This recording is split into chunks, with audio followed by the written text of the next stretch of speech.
أما بعد قال الله تعالى يا أيها الذين آمنوا كتب عليكم الصيام كما كتب على الذين من قبلكم لعلكم تتقون أياما معدودات صدق الله العظیم۔ محترم بزرگوں اور عزیز ساتھیوں، اللہ رب العالمین کا بے انتہا شکر ہے، احسان ہے کہ اللہ رب العالمین نے ہم سب کو رمضان کا مبارک مہینہ عطا کیا۔ یہ اللہ رب العالمین کا فضل ہے کہ نہیں ہے؟ بھئی ساتھ میں آپ کو بھی بولنا ہے، یہ اللہ رب العالمین کا فضل ہے کہ نہیں ہے کہ اللہ رب العالمین نے ہم سب کو رمضان کا مبارک مہینہ عطا کیا ہے۔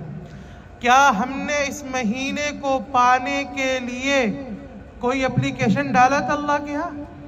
نہیں ڈالا تھا نا، یہ اللہ تعالیٰ کے محض فضل سے ملا ہے نا۔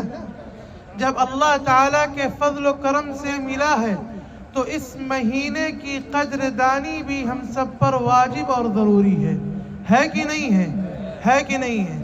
قرآن مجید میں اللہ تعالیٰ نے اور جب روزے کی فرضیت کو بیان کیا تو ارشاد فرمایا یا ایہا الذین آمنوا، اے وہ لوگ جو ایمان لے آئے، اے وہ لوگ جو ایمان لے آئے۔ کیا مطلب؟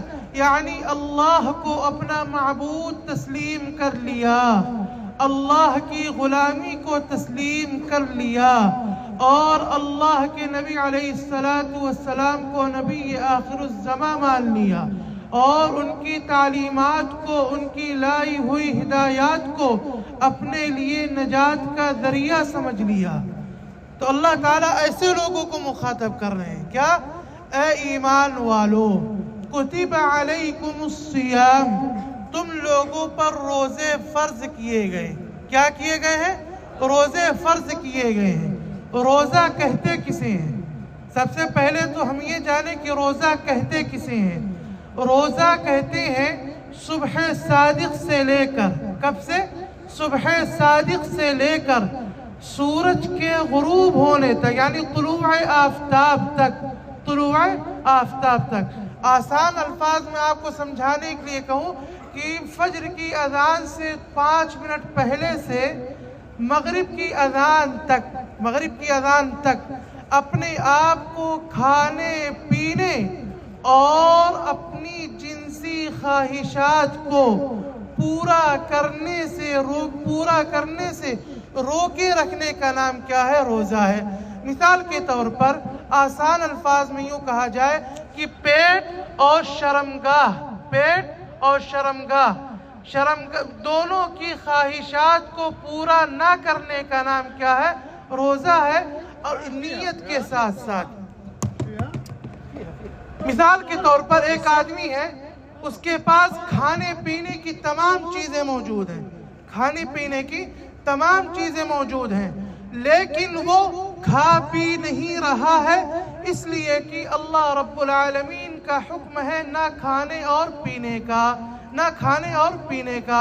اسی طریقے سے ایک آدمی کو اپنی جنسی خواہش کی ضرورت ہے اور اس کی بیوی موجود ہے لیکن وہ پوری نہیں کر رہا ہے، رکا ہوا ہے، اللہ کے حکم سے رکا ہوا ہے، تو اس رکے رہنے کا نام ہے کہ اپنی جنسی خواہشات کو پورا نہ کرنا۔ اور روزے میں یہی دو کام آدمی کرتا ہے، انہی دونوں کاموں سے آدمی رکا رہتا ہے۔ ٹھیک ہے، جب روزہ فرض کر، روزے کی حقیقت آپ کو سمجھ میں آ گئی، فرمایا کتب علیکم الصیام، روزہ فرض کیا گیا ہے۔ اب سننے والے پریشان ہو گئے کہ 14 15 گھنٹے کا روزہ، نہ کھاؤ نہ پیو، اور ضرورت پڑ گئی تو ضرورت بھی پوری نہ کرو، کیسے ہوگا؟ اللہ تعالیٰ نے فوراً تسلی دی، کما کتب علی الذین من قبلکم، کما کتب علی الذین من قبلکم، یہ صرف تم پر نہیں فرض کیے گئے ہیں، تم سے پہلے لوگوں پر بھی روزے فرض کیے گئے ہیں، تم سے پہلے لوگوں پر بھی روزے فرض کیے گئے۔ مثال کے طور پر ابھی ایک کام ان کو دیا جائے، ایک کام ان کو دیا جائے کہ آپ یہ کام کریے، اور یہ کام ان کو بھاری لگتا ہو، لیکن ساتھ ہی ساتھ ان کو بتا دیا جائے یہ کام ان کو بھی مل رہا ہے، یہ لوگ بھی یہی کام کر رہے ہیں، تو ان کو تسلی ہو جاتی، حوصلہ ہو جاتی، ہوتا ہے کہ نہیں ہوتا؟ اسی طریقے سے اللہ تعالیٰ نے فوراً کہا یہ روزے صرف تم پر نہیں فرض کیے جا رہے بلکہ تم سے پہلے لوگوں پر بھی فرض کیے گئے تھے، تم سے پہلے لوگوں پر بھی فرض کیے گئے تھے۔ اچھے اللہ تعالیٰ آپ نے فرض کیا تو اس کا کوئی مقصد بھی تو ہوگا، کوئی مقصد بھی ہوگا۔ ہاں مقصد بہت عظیم ہے، مقصد بہت عظیم ہے، بہت بڑا مقصد ہے۔ فرمایا لعلکم تتقون، لعلکم تتقون، تاکہ تم متقی و پرہیزگار بن جاؤ، تاکہ تم متقی و پرہیزگار بن جاؤ۔ تقوی کہتے کسے ہیں؟ کیا مطلب متقی بن جائے؟ آپ نے سنا ہوگا تقوی والی زندگی گزارو، کیا مطلب متقی بن جائے؟ حضرت عمر بن خطاب رضی اللہ تعالی عنہ جلیل القدر صحابی ہیں، انہوں نے حضرت ابی بن کعب رضی اللہ، آپ لوگ ہم کو دیکھیں نا، آپ کو جو نصیب و ملے گا، جو نصیب و ملے گا ادھر دیکھ لیں۔ حضرت ابی بن کعب رضی اللہ تعالی عنہ سے پوچھا کہ اے امیر، پوچھا کہ تقوی کی حقیقت کیا ہے؟ ما ہی حقیقت التقوی، تقوی کی حقیقت کیا ہے؟ تو انہوں نے کہا اے امیر المؤمنین، کیا کبھی آپ کسی ایسے راستے سے گزرے ہیں، کیا کبھی آپ ایسے راستے سے گزرے ہیں جس کے دونوں طرف کانٹے ہوں، یعنی کانٹے دار جھاڑیاں ہوں، کانٹے دار جھاڑیاں ہوں، راستہ پتلا ہو، دائیں بائیں درخت ہو، جھاڑیاں ہو، اور وہ بھی کانٹے والی ہو، تو آدمی کیسے گزرتا ہے؟ کیسے گزرتا ہے؟ تو انہوں نے کہا جی ہاں بالکل گزرا ہوں ایسے راستے سے۔ آپ نے فرمایا تو آپ کیسے گزرے؟ تو انہوں نے کہا کہ میں بڑی مشقت سے، بڑی محنت کر کے اپنے کپڑوں کو سمیٹتے ہوئے اور بڑے دھیان سے گزرا وہاں سے۔ فرمایا یہی تقوی ہے۔ کیا ہے؟ یہی تقوی ہے کہ آدمی اس دنیا میں اس طریقے سے زندگی گزارے، اس طریقے سے زندگی گزارے کہ اللہ کی نافرمانی نہ ہونے پائے، اللہ کی نافرمانی نہ ہونے پائے، آدمی اللہ کی اطاعت و فرما برداری پر زندگی گزارے، اور اگر کبھی گناہ ہو گیا، بشری تقاضے کے پیش نظر گناہ ہو گیا تو اس گناہ پر باقی نہ رہے بلکہ توبہ کر کے اللہ سے اپنے معاملے کو صاف کر لے۔ بس یہی تقوی ہے، بس یہی تقوی، اور تقوی کچھ نہیں ہے، بس یہی تقوی ہے کہ آپ اللہ کو ناراض نہ ہونے دیں، اور اگر اللہ تعالیٰ ناراض ہو جاتے ہیں، کوئی کام ایسا کر لیا آپ نے تو اللہ سے فوراً معافی مانگ لیں۔ اس میں تھوڑا مشقت ہوگی، لیکن آدمی جب کوشش کرتا رہے گا تو اللہ تعالیٰ اس کے لیے آسان کر دیتے ہیں۔ یہ ہے تقوی، یہ ہے تقوی۔ حضرت علی بن ابی طالب رضی اللہ تعالی عنہ سے پوچھا گیا کہ تقوی کسے کہتے ہیں؟ کیا پوچھا گیا؟ تقوی کسے کہتے ہیں؟ آپ نے فرمایا الخوف من الجلیل۔ کیا فرمایا؟ الخوف من الجلیل۔ کیا مطلب؟ کہ یعنی اللہ سے ڈرتے رہنا، اللہ کی نافرمانی ہونے سے ڈرتے رہنا، اور اللہ کی اطاعت و فرما برداری کی فکر میں رہنا۔ آدمی سوچتا رہے، کوشش کرتا رہے کہ ایسا کون سا کام کر لوں جس کے کرنے سے اللہ تعالیٰ خوش ہو جائیں، اور ان تمام کاموں سے بچنے کی فکر میں رہے جن کے کرنے سے اللہ تعالیٰ ناراض ہوتے ہیں، جن کے کرنے سے اللہ تعالیٰ ناراض ہوتے ہیں۔ فرمایا الخوف من الجلیل۔ دوسرے نمبر پہ فرمایا العمل بالتنزیل، العمل بالتنزیل۔ کیا مطلب؟ یعنی ان تمام ہدایات پر، وہ ہدایات اور وہ تعلیمات جو اللہ تعالیٰ نے اپنے رسول صلی اللہ علیہ وسلم کے ذریعے سے ہم تک پہنچائی ہے، اس پر عمل کرنے کی، اس کے مطابق زندگی گزارنے کی فکر کرنا، کوشش کرنا، یہ نام ہے تقوی، یہ نام ہے تقوی کا، اور یہ بھی تقوی کی حقیقت ہے۔ آگے فرمایا والرضا بالقلیل، والرضا بالقلیل، کہ اللہ تعالیٰ نے آپ کے مقدر میں جو لکھ دیا ہے، تھوڑا ہو یا زیادہ، تھوڑا ہو یا زیادہ، اچھا ہو یا خراب، جیسا بھی اللہ تعالیٰ نے لکھا آپ کے مقدر میں، آپ اس پر راضی ہو جائیں، یہ کہہ کر کہ اللہ کی مرضی ہے، یہ کیا ہے؟ یہ اللہ کی مرضی ہے. یہ نہیں کہ کسی کو اللہ تعالیٰ نے زیادہ نوازا ہے اور آپ کو کم نوازا ہے، آپ لعن طعن شروع کر دیں، آپ شکوہ شکایت شروع کر دیں کہ اللہ تعالیٰ تو ہمارے ساتھ خیر خواہی نہیں کرنا چاہتے. یہ نہیں، لوگ کہتے کہ نہیں کہتے؟ لوگ کہہ دیتے کہ نہیں کہتے؟ اس چیز سے بچنے کی ضرورت. اسی کو فرمایا الرضا بالقلیل، کہ تھوڑے پر جتنا اللہ تعالیٰ نے آپ کو دے دیا ہے آپ کے نصیب کا، آپ پر راضی ہو جائیں اور اس سے فائدہ اٹھائیں اور اللہ کا شکر ادا کریں، اللہ کا شکر ادا کریں. چوتھے نمبر پہ فرمایا الاستعداد لیوم الرحیل.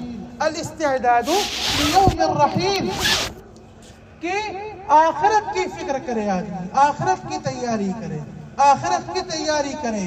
اس دنیا میں آئے ہیں، یہاں رہنا ہے کہ جانا ہے؟ بتائیے بھائی، رہنا ہے کہ جانا ہے؟ جانا ہے نا. جب جانا ہے تو وہاں کی تیاری بھی تو کرنی ہے. ابھی ہم یہاں سے اپنے ملک جائیں، انڈیا جائیں، پاکستان جائیں، بنگلہ دیش جائیں، تو تیاری کر کے جاتے کہ نہیں جاتے؟ جاتے کہ نہیں جاتے؟ اگر 30 کلو لگیج ہوتا سوچتے کسی طریقے سے 35 کلو نکال دیں.